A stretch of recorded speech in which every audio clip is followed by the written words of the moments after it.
Alam mo ba na common ang skin irritation ngayon mula sa bug bite, sunburn at rashes? Pero may simple, affordable, and safe na solution na pwede mong gamitin sa bahay. Meet Calamine plus Zinc Oxide.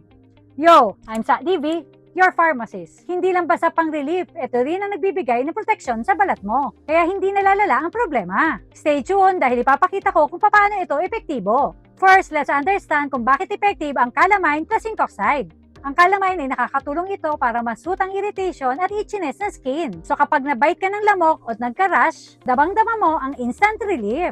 At meron din itong zinc oxide na hindi lang para sa diaper rash. Protective ito na nagpo-form ng barrier para ma-prevent ang infection at irritation sa balat. Together, they work hand in hand. Calamine relieves and zinc protects. At ang best part, safe siya for sensitive skin. Safe din ito para sa bata at adult. Kaya walang worry kahit gamitin ng buong pamilya. Gusto mo ba malaman kung paano ito gamitin ng tama? Madali lang. Clean the affected area, hugasan muna with mild soap and pat dry. Apply a thin layer. Hindi kailangan ng marami, just enough para pantay sa balat. At pangatlo, kailangan itong i-reapply.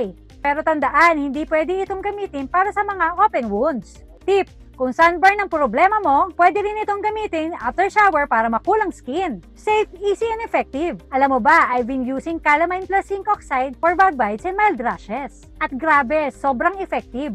Itchiness? Ganin na minute. Protection? Check. Healing?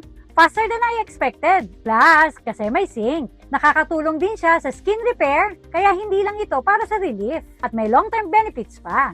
So next time na may skin irritation ka, lamok bites, rashes at sunburn, or even mild eczema flare-ups, huwag ka nang magpanik. Calamine plus Zinc Oxide ang iyong best friend. Safe, effective, at budget-friendly. At hindi lang instant relief, may protection at healing benefits pa. Remember, healthy skin start with simple steps. Your skin deserves care. This is one of the easiest way to give it that. Kung gusto mo na mas maprotektahan at masut ang skin mo anytime, try mo na ang Calamine plus Zinc Oxide. Ikaw, saan mo ginagamit ang Calamine plus Zinc Oxide? Share mo naman. Comment down below and please like, share, and follow us for more.